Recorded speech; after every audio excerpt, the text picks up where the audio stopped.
Hello! Welcome to Bloodhouse, the show where we talk about art house horror films. I'm your host, Joshua Conkle.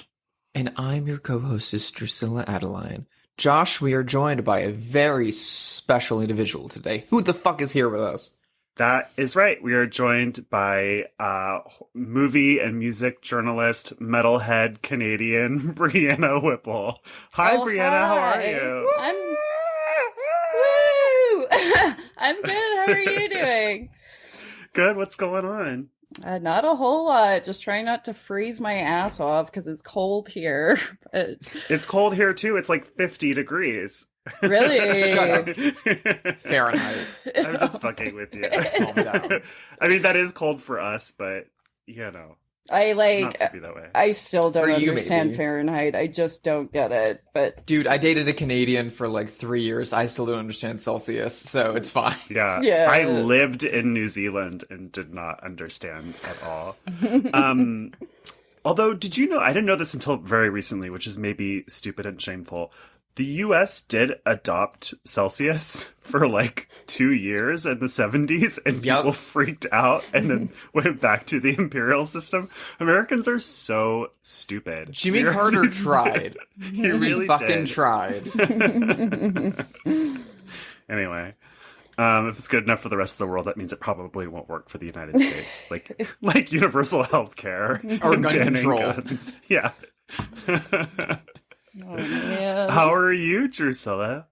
I'm good. I had a very, very relaxing weekend, and was finally able to stress about something other than work and just like focus on being a human being rather than being a little capitalist troll. So You look very chilled out. I am pretty goddamn chilled out. It feels pretty good. Yeah. And I've been watching a fuck ton of movies. Anything you want to call out? Yeah, I'm just looking through my letterbox because there's a lot, and I'm trying to find which one is the one While that we wait is for deserving. that. While we wait for that, I will say, Breanna, I forgot to mention at the top of the show that you are hosting Salem Horror Fest, which I'm so excited about because I will be there. I don't know if the program's been announced yet, so I don't know when I'll be there. When will you be there? I am there the first weekend, so the weekend of April 20th. That's the weekend I'm hosting. So You're doing What is that? 420 at Salem Horror yeah, Fest? I'm so excited, and I keep getting in my head about it. I'm like, am I going to be weird? I'm like, everybody smokes weed now. It's fine. Like, it's okay. Yeah. Especially totally like true. in America, like it's fine. It's chill. It's gonna be a good time. Yeah, for sure. What does that look like? I mean, do you know what that's going to be like for you? I mean, what are your responsibilities as hostess? So basically, I'm just going to be like functioning as like an Elvira, like not Elvira, because like, how do you even come close? But just introducing films, talking about them, interviewing filmmakers and stuff like that.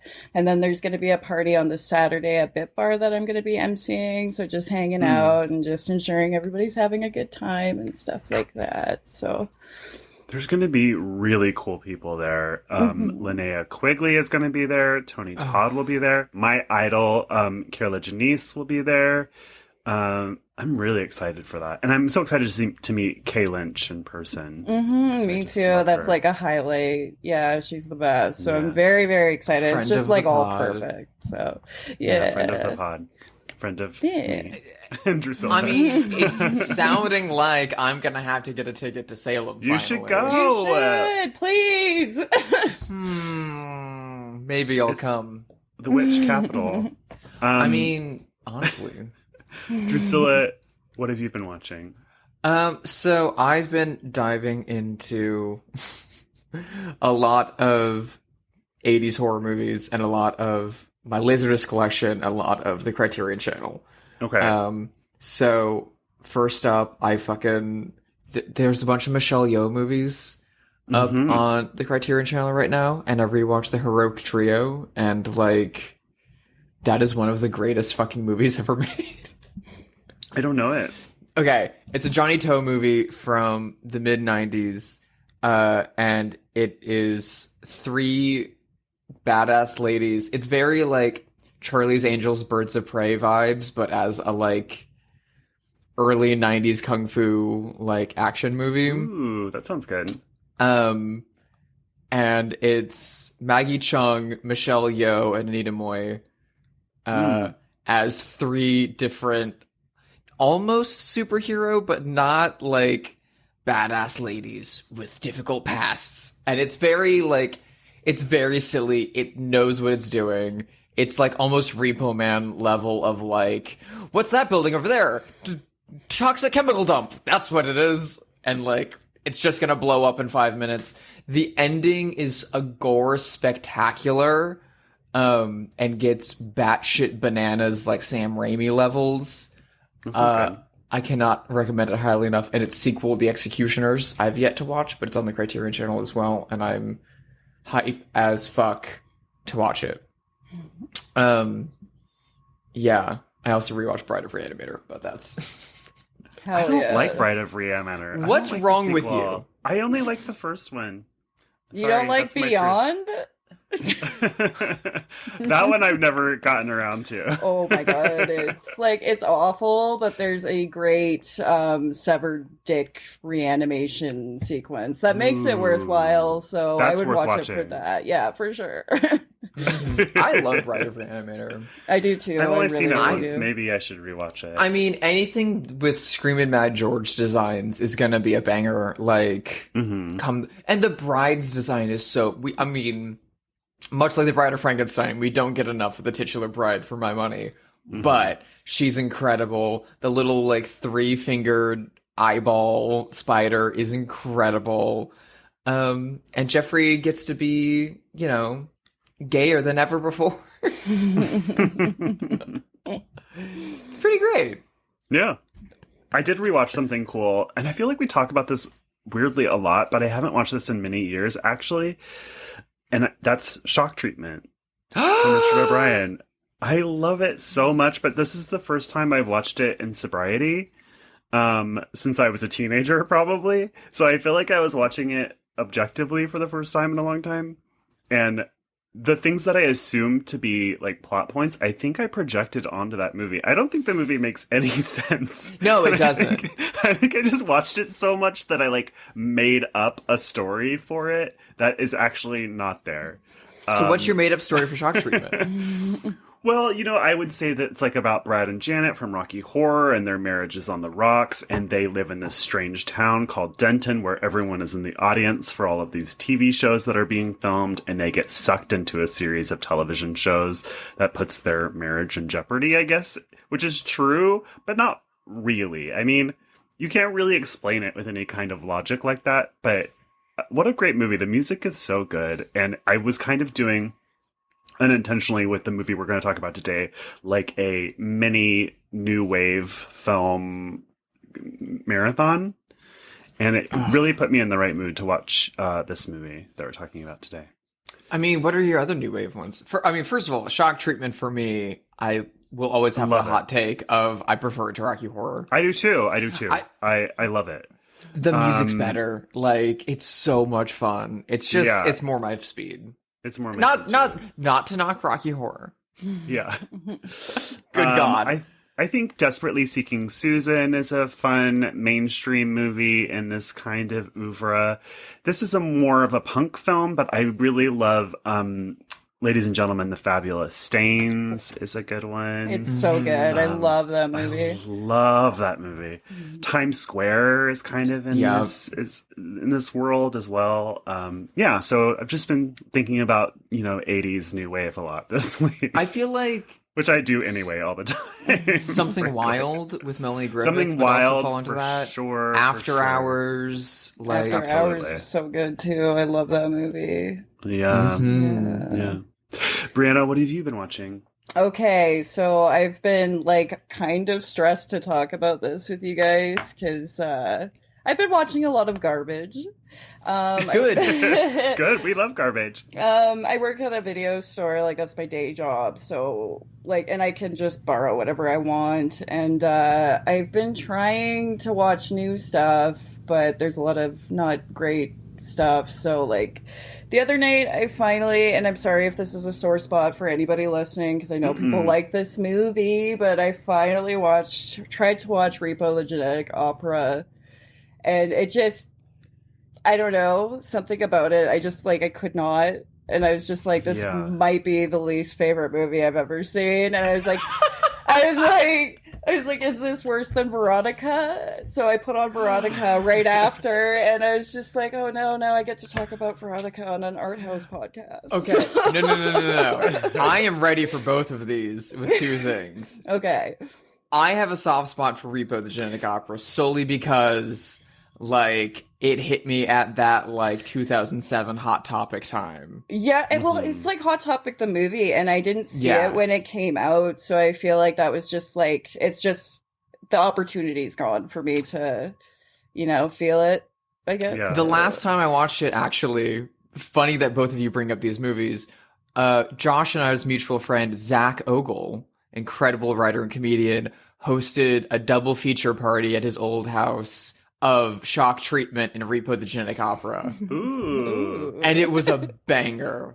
Everyone came for Repo and then stayed for Shocky because they had never seen it before. I can forgive so many of the weirdness and bad of Repo. However, Veronica remains maybe one of the worst movies I've ever seen. And wait a minute. I can back this up because I was at the LA premiere. Oh, that's so good. Oh my god.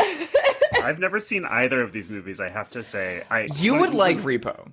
Maybe. When it came out, I was in my late 20s already, you know, and like 2007 I was 26, so I felt like I was kind of past that place, you know, like my taste was kind of, dare I say it, already a little bit too sophisticated for hot topic aesthetics. But maybe I would. I mean, if I had seen this at 15, I'm sure I would love it. But maybe I would love it at 40. Who knows? But if my taste aligns with Breanna's, which I think it probably does in a lot of ways, maybe I missed the boat. Yeah. Which is fine. Yeah, totally. Can I talk about Veronica while we're... Please. Yeah, please. Oh my god, we've never talked about Veronica. I have many a thing to say. So I love Danzig. I love the Misfits. I love the first two solo Danzig records. I was like very excited because he loves horror. So I was like, this is going to be sick. I didn't realize he did everything. Like he filmed it, he wrote it, he did everything. And it shows when you watch the movie because there's like so many like unnecessary zoom ins and the camera works really shaky. Like there's like a strip club sequence and like Danzig's a short guy and you can tell the camera perspective is just like Danzig height. I love it. Yeah. It's so silly. I think it's so cute. I'm like, Danzig made a movie and he really tried, you know, but like, oh my god, it's insane. It's so bad. Like, oh my god, that's too bad. What is the guy's name from? I can't believe I'm blanking on this. The guy from Black Flag, Henry Rollins. Mm-hmm. Henry Rollins. There is a comic book series called Henry and Glenn. Yes, where it was so good. It was a comic book, and they were a gay couple who lived in suburbia, and their neighbors are Hall & Oates, who are the villains, and they're Satanists. Oh my god, what? And it's quote, incredible. It's so funny and good. Okay. And it has a lot of fun with Danzig being short and small and angry. Like he's the angry partner, the angry, serious partner. But the quote on the cover of the first issue is, "Has Glenn seen this?" ? And that's by Henry. Because I guess someone came up to them at like a festival and gave them an issue, and he's like, "Uh-oh, has Danzig seen this?" Oh no! It's always the thing. I like the Misfits too, but like a regular amount. You know, like I like Last Caress, and I have some T-shirts, but I'm. It was a very interesting event to attend, seeing Veronica, because I had like, you know. Not super high hopes, but I was expecting it to be kind of fun. And a friend of mine worked on the film. Was one of a like revolving door of production designers because Danzig kept firing people, or people kept quitting. And she was like, "This is gonna suck. I don't want to go, but like, come with me. It'll be fun." And we sat up at the balcony as far away from everyone else so that we could laugh at the movie without feeling bad about it. And then there was like, they had like cocktails and stuff on the roof, And as soon as Danzig got it for his Q&A, we're like, get the fuck out of here. Nope. We gotta go up to the roof. We don't want to hear the Q&A. It's gonna be really embarrassing. And then Danzig was like holding court upstairs on the roof, and everyone was coming up to him and being like, holy shit, it's so fucking good. You're the fucking best man. And we were like sitting out for the corner being like, let's get our free drinks and hang out. And then a little guy came up to us and was like, hey, oh my god, nice to meet you. My name's Fred. And we're like, oh shit, it's Fred Armisen. Dope. Holy shit. And he was like, can you believe, like, we're here with Danzig? And he's right over there. Oh my god, that's Glenn Danzig from the Misfits. And like, we get to be his friends. And like, he made such a fun movie. And like, you know, it's really cute. What do you do? Oh, you worked on the movie. Oh my god, you did such a good job. He was so sweet and so fun. And we were just like, how can we tell him we were just making fun of the movie, making fun of Glenn for the past like 40 minutes? That is a shockingly good Fred Armisen impression, to be honest. Really pretty good. Do you remember when Glenn Danzig's house went on sale a couple of years ago in Los Feliz? It was such a moment because the house was like really, like it looked like no one had lived there for 20 years because like the paint's chipping off. He's not a poor person. The yard has never been mowed. Inside is like got weird old carpeting and there's just like weird stray action figures and stuff. It was a very funny moment. Anyway. Oh my god. Did you see somebody online took like an old Hulk doll and like turned it into Danzig? They like painted it. It is so funny. Rad. Oh That's my god. So funny. Yeah, it just reminded me when you said little dolls. I'm like, Yeah. Anyway, maybe we should talk about the movie of the day. This is a movie that Breanna picked for us. It is from 1982. It's directed by Slava Zuckerman. It is the classic, influential new wave film Liquid Sky.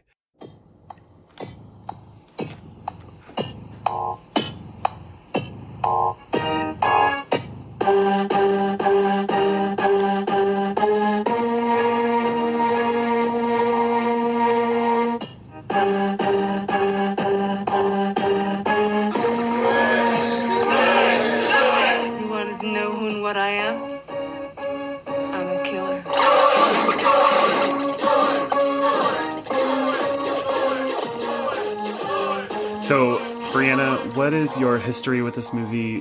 Why did you pick it? Go off. Honestly, I saw Liquid Sky for the first time only about a year ago.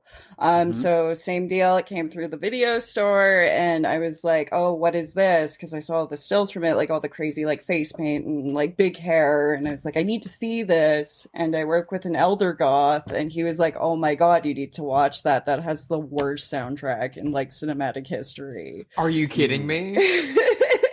He's like... Hard disagree. Like, he said it with love, but yeah, so I took it home and I was just perplexed. I was like, what is this? And I just really, really loved it because it's just like so like alien and weird in the same way that like David Bowie was. And I was like, oh, this movie is just like, it's just so good. Like, yeah. Yeah. I learned about this in the 90s as a teenager. And it's because of this book that I'm holding up. This book changed my life. It's called Video Hound's Complete Guide to Cult Flicks and Trash Pics. And I fell in love with Rocky Horror Picture Show and wanted to watch more cult movies. And as teenagers who love movies do, I set about giving myself an education. And it was entirely through this book, which of course included Liquid Sky. And this is probably like 1996, 97. I could not find that movie anywhere. And at this time, I was renting movies. I grew up in Seattle. I was renting movies from like Philadelphia and New York City and having them shipped to my house. And I like just could not find a copy of Liquid Sky that I could rent. So I didn't actually see it until the early 2000s when I was living in Brooklyn. And at that time, there was a club scene called Electro Clash, which was like a hyper-sexualized electronic music scene with artists like Peaches and Gravy Train and all of these like sort of punky electronic music bands. And that movie, Liquid Sky, was highly influential on that scene. And so it started to get screened again and stuff like that. And, or you would see it in the background at a show or a party. And so I saw it that way. I saw it at a screening somewhere in New York, I think maybe at Sunshine Theater downtown. And I haven't seen it since. So I watched it last night. I bought the Blu-ray. It looks beautiful. The old copies that were going around in VHS, I guess if you could find them, were very muddy. So I have like a long history with this movie, despite only seeing it like twice. And I have to say, Drusilla, I think we're going to have a bit of a fight about this because I think if this movie had a different soundtrack, it would be probably one of my favorite movies of all time. But I find the music very off-putting and annoying. I have this fight with a lot of people. One of my old roommates was a big record collector out here in LA, and we would go to the record parlor in Hollywood a lot. And we went one time, and they had the soundtrack LP to Liquid Sky like up on their like rafters where the like expensive records were, and it was like $75 or something like that. And I was like, oh my God, holy shit. And he was, if you bring that the fuck home, I'm throwing it out. And I was like, no. He's like, you're not playing the Demented Circus Carnival music in here. I will not allow it. Well, so this movie is considered like a new wave classic, and aesthetically it is, but actually the music is not new wave. It's more technically no wave, which is a subgenre and a reaction to new wave. So in the late 70s, early 80s, the no wave scene was rebelling against what they saw as like commercialized punk and new wave music. So it was like very minimalistic. It was purposely abrasive and off-putting and sort of geeky sounding in some ways and purposely annoying. And as such, it's annoying. It's off-putting, you know, it has that effect on me. I was watching it last night and my partner was working at the table and he's like, what is this? Are you playing a video game from the 80s? What does that sound? And he was complaining about it. And I was, you know, but the movie is so good. So it's not like it stops me from liking the movie. I love the movie. I just, if it had a more traditional, you know, soundtrack of like pop songs by underground new wave bands, I think I would probably return to this movie a lot more. Mm-hmm. Well, the music is by Slava Zekerman. Yeah, well, they tried to get Brian Eno, I guess, at some point, and he watched a rough cut of the movie and walked out. Come on, Brian, you can do better than that's that. dork shit. And I don't like having this opinion. I feel like it's nerdy of me, and like I feel like it's a dork opinion, and I wish I didn't feel this way, but I'm just being honest. Nerd! Sorry. Breanna, do you like the music here, or what's your take? So...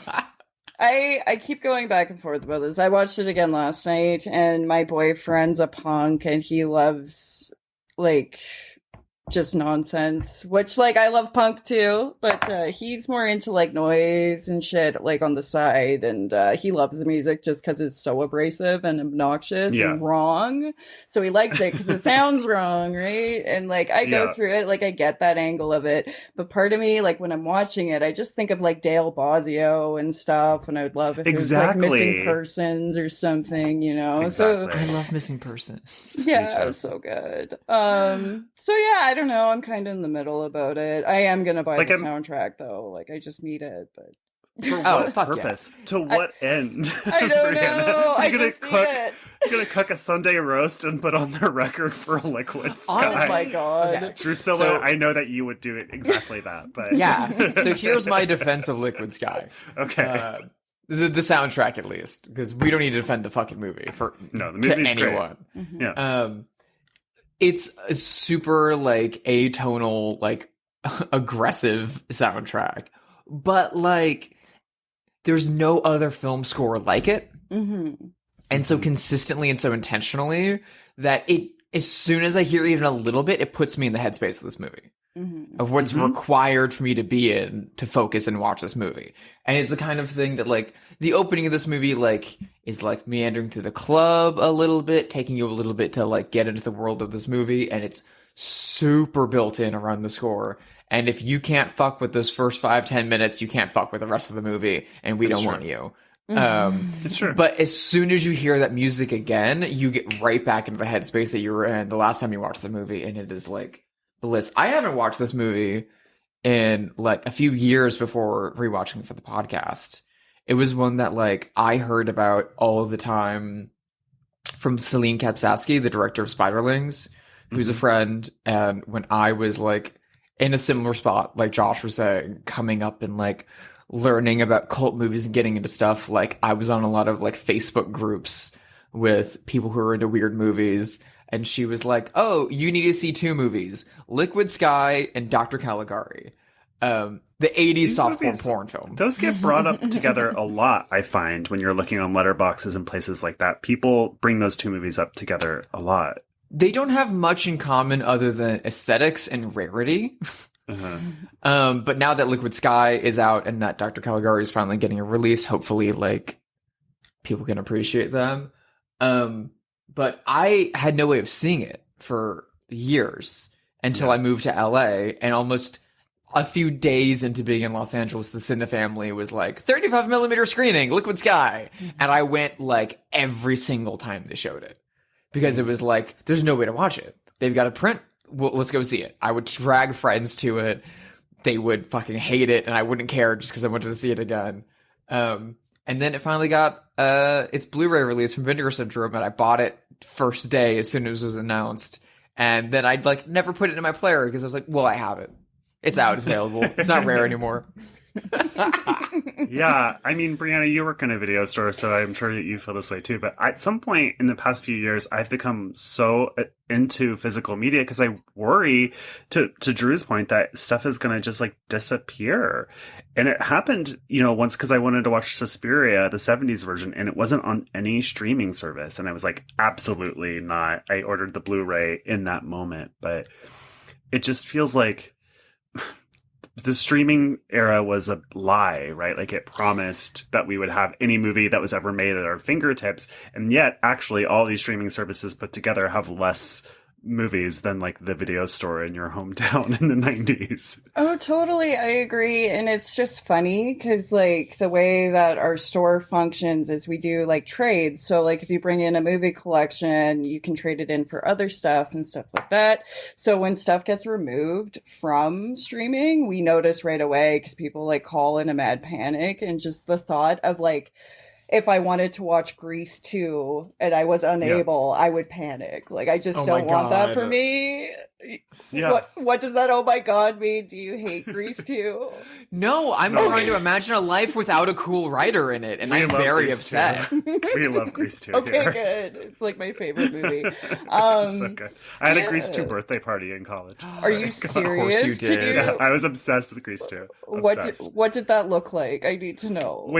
I mean, it was at art school, so like we all just kind of like vaguely 50s or early 60s, and I played nothing but the soundtrack on a loop for like 4 hours and had the movie playing silently in the background. That's it. That's the best. I love that. Yeah.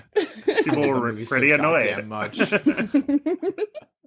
Oh my god. But yeah, no, physical media all the way, and like there's just so much shit that I wouldn't have seen if we didn't have a copy of it. Like Cannibal Hookers came through and I was like, what is this? And it was like shot on video, like perfect, like weird porn movie. And like, yeah, you just can't find a lot of stuff on streaming either, And sometimes it's surprising what falls through the cracks. Like you cannot find I Shot Andy Warhol anywhere. Mm-hmm. I have an old DVD copy of Drop Dead Gorgeous, which is like a funny movie that I bought on a whim on DVD, and then it's been out of print for a decade plus. And it's just like so weird, the things that just disappear. But anyway, that was a tangent. I think you kind of, when you're talking about Liquid Sky, you have to kind of get out up front with the music.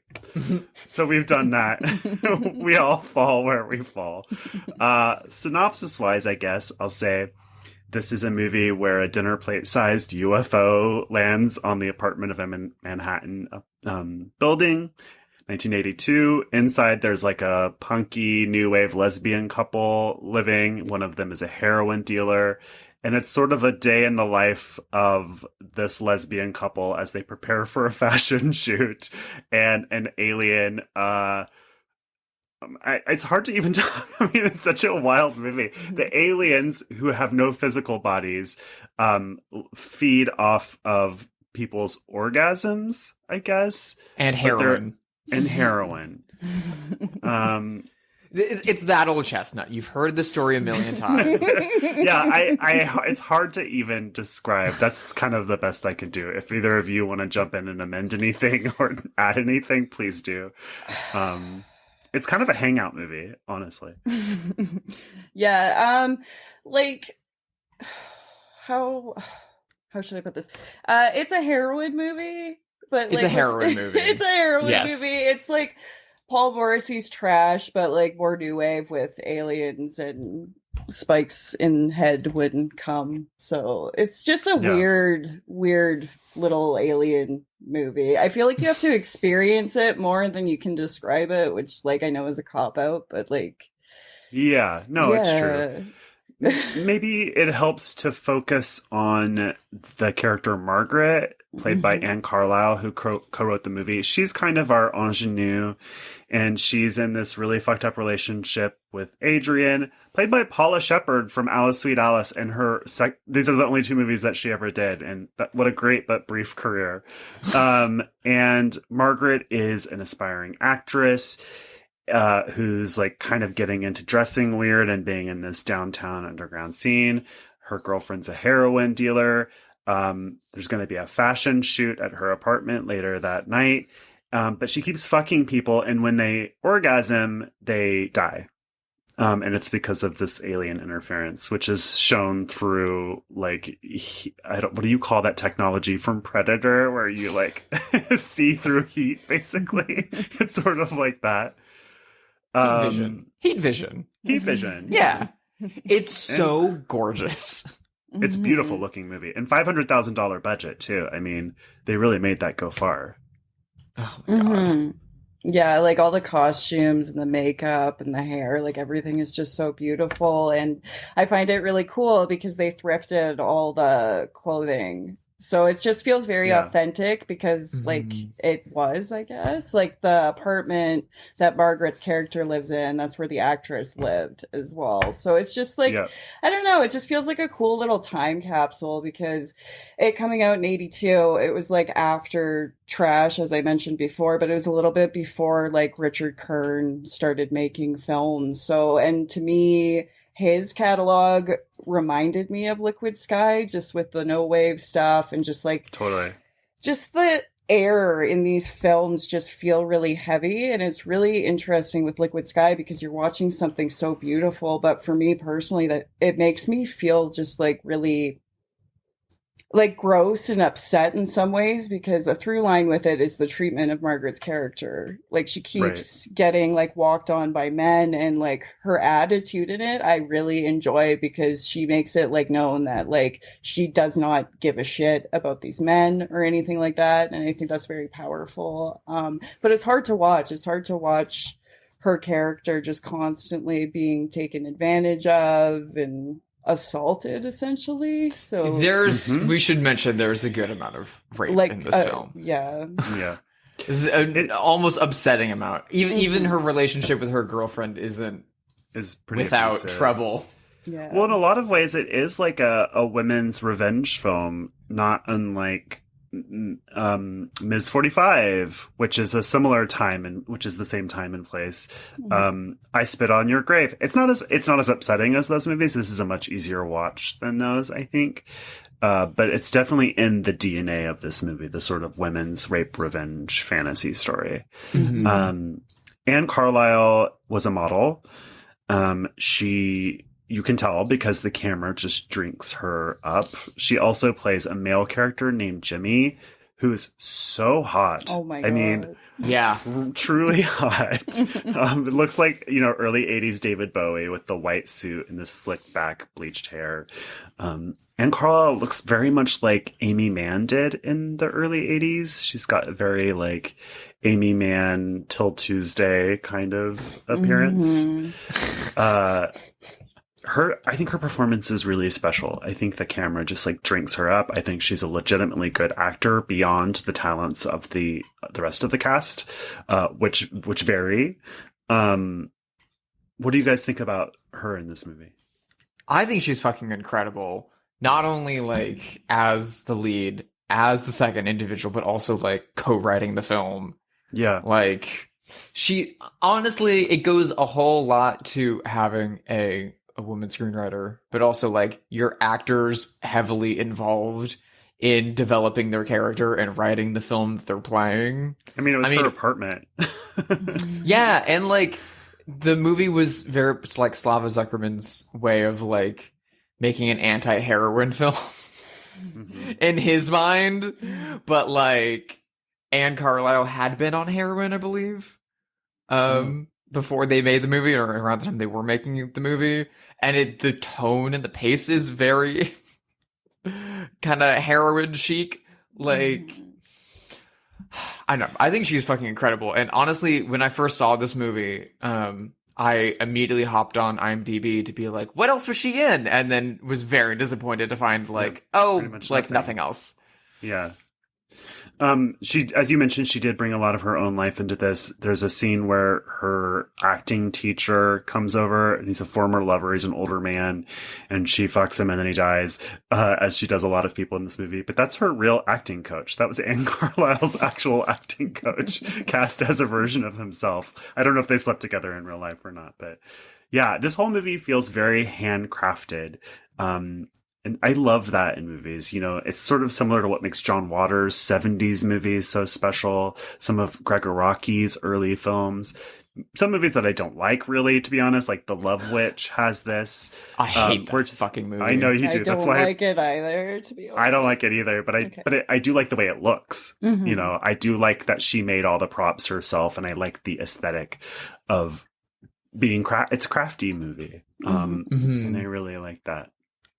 Totally. It's very punk to like make it yourself, you know? And like her dialogue throughout the movie is just like so like perfect on the nose. Like there's like a line of dialogue, sorry, I'm paraphrasing, but somebody makes a comment about what she's wearing, and she just says, "At least I know I'm wearing a costume." And I'm like, "Hey, like that's just perfect," you know? Like, yeah, she's just so badass in this movie in both roles, and like very, very hot in the male character. Like, very hot. Like.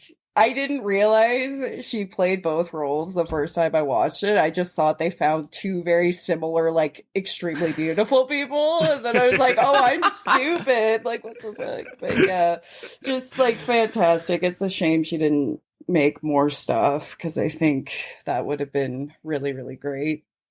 Yeah. She did.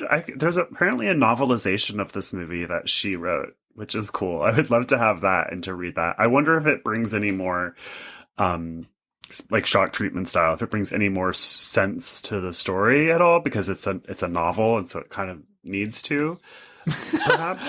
Cannot imagine Liquid Sky the novel. Liquid Sky is what is so the alien point of view like in the novel? Exactly. It's such a strange thing. Oh, do we find out more about our weird European scientist man? Like, yeah. I read about him. No, I watched a YouTube video about him. He was a musician, and I guess in like 1981, he did a record where Madonna, who wasn't famous, did the backup singing on his record. And so when she became a huge she became a huge star, he re-released the record, but turned up all the background vocals. And I guess the result is like very strange. Yeah. What do we think about Paula Shepherd in this movie, from Alice Sweet Alice, as Adrian, the lesbian lover? I love her. I hate the hairband she's wearing the whole movie. I don't love the hairband either. Yeah. When the hairband comes off, though, I'm like, oh, hello. I couldn't decide if I think she's good in this movie or not. I think she's very good in it. You do? Yeah. I mean, listen, it's hard to be bad in this kind of a movie. True. It's true. Because, like, no one is bad in this, really. Yeah, like, it's so arch, and it's so... this movie knows what it's doing in a certain way. So, like, I don't know. I think she does a really good job in it. I just felt, speaking of her hair, it feels like she's somebody who is not of this scene in real life. No. And so she, like, wouldn't do anything cool with her hair because she's a normcore girl. Do you know what I mean? Like, and usually in bad 80s movies, they'll, like, spray a blue streak through their hair or something like that as a compromise. But we don't get any of that here. But her dialogue is super good.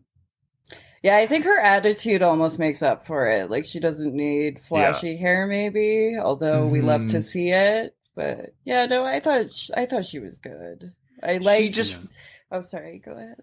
I was gonna say her attitude just reminds me of so many like strong butch lesbians that I know out here in LA, like in the year of our Lord 2023, that are acting just like this girl. That you're like, oh wow, she's awesome, she's so fun, and like, damn, her girlfriend's so hot, and then you spend like 20 more minutes with her and you're like, oh my god. This movie does exist in a very Gen X sensibility in that everyone is so angry and so apathetic and so unpleasant. And watching this, I kind of missed that. I know you do. They don't really do that anymore. That's how I grew up, being weaned on this kind of stuff, and I sort of miss that. You are so against this modern softy Ted Lasso America we are in. You want to go back to the angry, cynical times of the 80s and 90s. Well, it'll never be the same again. Because it was actually less cynical in your lived experience. The world was less cynical, and it was like more earnest in a way. I think by being ironic, you weirdly were more earnest in some way, but I don't know. I haven't really thought that through. I thought about the Gregg Araki movie Nowhere while watching this, because it feels like it would be a good double feature. Nowhere set in LA in the 90s, but it's about like club kids, and it's sort of a hangout movie, and it has this through line of aliens that are invading Los Angeles. Have either of you seen this movie? No. I've not. I've only seen Mysterious Skin.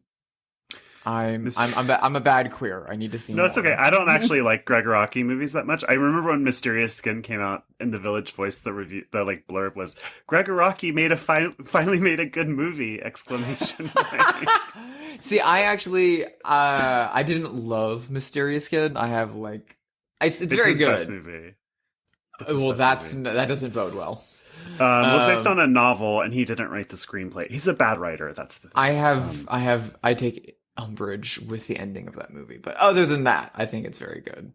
Yeah, but I should see more of his stuff, and I know I've heard a lot of friends of mine who adore his stuff constantly compare Nowhere and Totally Fucked Up and The Living End to Liquid Sky and stuff like that. And yeah, I feel Nowhere like is the one that I really loved as a teenager. it seems like something that I missed the boat on, that I wasn't that angsty teenager in the early 90s. And if I wasn't there, I'm not gonna get it, kind of thing. I don't know. Well, it feels like a club movies that are a lot older than Nowhere. I mean, this movie among them. You know, like you watch movies from the 40s, 50s, 60s, and 70s all the time and totally get them. Yeah, I know. I do. Because I have no fucking social life. But I just feel like, I don't know. The Gregg Araki movies feel like they're for a kind of person that I don't enjoy. If that makes sense. Like me? Is that what you're saying? You don't enjoy me? Well, we've gotten into some heady topics here today. Tune in next episode to find out if Drew likes Josh or not. Or if Drew likes Josh or not. So this is, I'm gonna throw you for a loop, Breanna. Because Drusilla has just said that she would pair this with Dr. Caligari, the 80s version. I said Nowhere. If you were going to do a double feature of this with something, what do you think you would pair it with?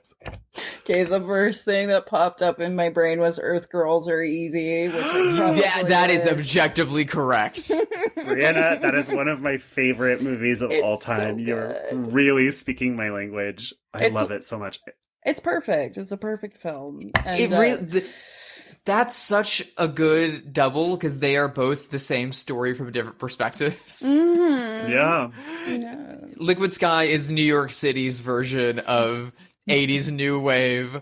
A hip girl falls in with some aliens and hijinks ensue. And Earth Girls Are Easy is the LA version of that, where everything is beautiful and prim and gorgeous and silly and like we're all gonna have a good time and have musical numbers.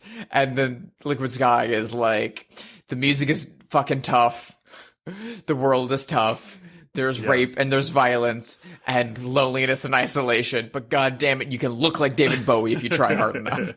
Earth Girls Are Easy also has the best Angeline cameo that ever was, and I know that Breanna and I both love Angeline. Mm-hmm. That's how I learned about Angeline for the first time. Me too. Oh, I just God. I can't even remember how I learned about her. I think I saw a billboard, like a photo of a billboard, and I was like, who is that? So it worked on me. Like, oh my god. Yeah, no, that one's just really fun. But yeah, Liquid Sky is definitely like the heroine alien love movie, and then Earth Girls Are Easy is like no heroin, just like sunshine and like pools and shit. So yeah, it's kind of like a good chaser for Liquid Sky. Like Liquid Sky is the hard one. It's like the hard vodka, and then you need like a good sweet chaser, palate cleanser kind of thing. Yeah, if you're gonna have friends over to watch Liquid Sky, you have to have a backing film. Yeah. Mm-hmm. Well, anything else to say about Liquid Sky before we play Have They Seen It? I mean, listen, if you listen to this and you're not into genderfuckery and aliens and 80s new wave and sex and magic and all that random shit, like, what's wrong with you? If you haven't seen this movie, hunt it out, find it. It's finally available again. It will truly change your life. So when I saw it for the first time at the Santa Family, Slava Zuckerman was there in person to introduce it.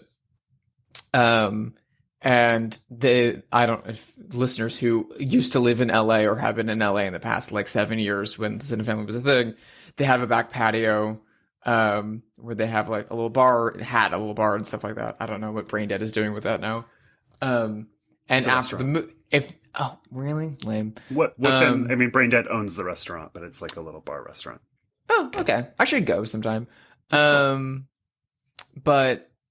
typically when they had guests after the movie, they would hang out in that back area, and you could just go up and talk with them and hang out. And I vividly remember, and I have a photo of this too. I went up to Slava Zuckerman and shook his hand, and I was like, "Thank you for giving me the best religious experience of my life." Because that's what this movie is for me. It feels more spiritual and more like about personhood and identity and about making art than anything else. Honestly, like I would pair this with Eraserhead, to be honest. That's a good comp. It has that level of like spirituality. It's also that really makes sense. abrasive. It's really also really abrasive the way that Eraserhead is. I think this whole conversation is revealing a lot about the way that I see the world. Well, listen, let's play Have They Seen It, the game where we speculate wildly whether notable figures have seen this movie. I'll go first. I have somebody. This person wrote Rocky Horror and Shock Treatment, Richard O'Brien. Do you think that Richard O'Brien saw Liquid Sky, either in the 80s or recently? I would say yes. I'm going to just be very, very hopeful and say yes, because seems like the thing that he would do. I mean, he was very supportive. I mean, why am I talking like he's dead? He is very supportive of other people in similar scenes. I mean, like, he was in fucking Derek Jarman movies, for God's sake. I feel like he would have seen this. I feel like he would have seen this in the 80s, either in New York or in London, but I feel like he would have seen it at the time and enjoyed it, but he probably would have had notes on the soundtrack. I think so too, yeah. What do you think, Breanna? I would hope so, but I'm not sure. I haven't seen Shock Treatment. I've been thinking this whole conversation. I'm like, I need to seek this out like immediately. Have you seen Rocky Horror? Of course, yes, I have. Okay. I would hope so, just because it's like just so strange and just beautiful and like just out there. But I think you'd like Shock Treatment because it has a new wave and punk soundtrack instead of like 70s glam rock. And it's all in a very sophisticated, like early 80s minimalist black and white color palette. So it's got a different aesthetic completely. It's cool. It's worth watching. Yeah. And it's Jessica Harper from Suspiria and Phantom of the Paradise. Oh. Like, It's good. it's very, very, very good. Drusilla, hit us with somebody. Well, you already mentioned this person for having a tangential connection to one of the co-stars of this film. And being such a figurehead of 80s fashion and music culture, specifically in New York at the time. And we've already mentioned her another time on this episode for being another icon of 80s new wave flicks. Do you think Madonna has seen Liquid Sky? I think 100% she saw it. I think she saw it like opening night probably because she's so connected to the East Village at this point and all of this, sort of new wave scene. So I would think so. Yeah. God, I hope so. I would hope so too. I just like if she did watch it, I would kind of want like Madonna does Liquid Sky aesthetics is the only thing. Could you imagine? Like that'd be so cool. good. I mean, there's still time. That's true. My favorite Madonna is like the first blast of Madonna in the early 80s, like coming out of the East Village. And my friend who's older told me, because they were living in the East Village in the early 80s as like a young adult, and they told me that the cool song, quote unquote, by Madonna was Burning Up, which is a song that I love, but it's not the one people jump to, but it's because it has that electric guitar, and so it sort of feels like more new wavy than a lot of her music. So that's the one that they would occasionally play at like new wave and punk clubs that like would not annoy people. Maybe that'll be the one that gets me into Madonna tracks then.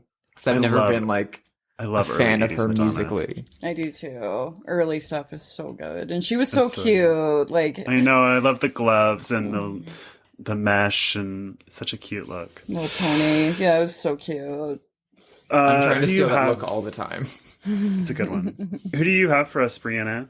Well, I didn't have this, but now I'm thinking about it since we mentioned like fashion, but like what about like Vivienne Westwood? Do you think she saw it? I don't think so, weirdly. I don't know. It feels like she would have, but I don't know. My gut says no. Drusilla, what do you think? Again, I hope so. We talked about Vivienne Westwood last week in a very similar context, and god damn it, this feels like one that I really, I feel like she saw it. Again, like, it didn't have tons of screenings, but I feel like it had better reception in England than it did. Did it? I was like, that's why I was like, well, what is the reach in London for this movie? From at least what I've heard, again, I was introduced to this movie by a woman in England, so I just assume that it had a better reach there. I could be like wildly entirely wrong, but yeah, that's my assumption. So I would say that yes, Vivienne Westwood saw it. I feel like someone dragged her. It was at the point that like a lot of those people were still like being adventurous and having fun and not like resting on their laurels. So I feel like she would have gone out of her way with friends to go see this. Or, the other option, not unlike you, Josh, was at a club at a certain time and it was projected on the wall. Like, yeah. And then she was like, the fuck is this? This is incredible. Could be. Honestly, to be in the room when she sees it for the first time and watching her reaction seems like one of the best experiences in the world. Totally, for sure. Yeah, what do you think, Breanna? Like going off what Drew said, I think very likely for the same reason, because like in England, that's like where you had all like the new romantic, like very strange, like new wave movement going on, and like with the punk scenes and stuff. It seems like England would have been more open to a film like that at that time. So I feel like probably, once again, I hope so. So I'd buy that. Maybe she's watching it in heaven. Yeah. It's just on loop forever, and you can pick the soundtrack. Exactly. You can replace the soundtrack with Missing Persons in heaven.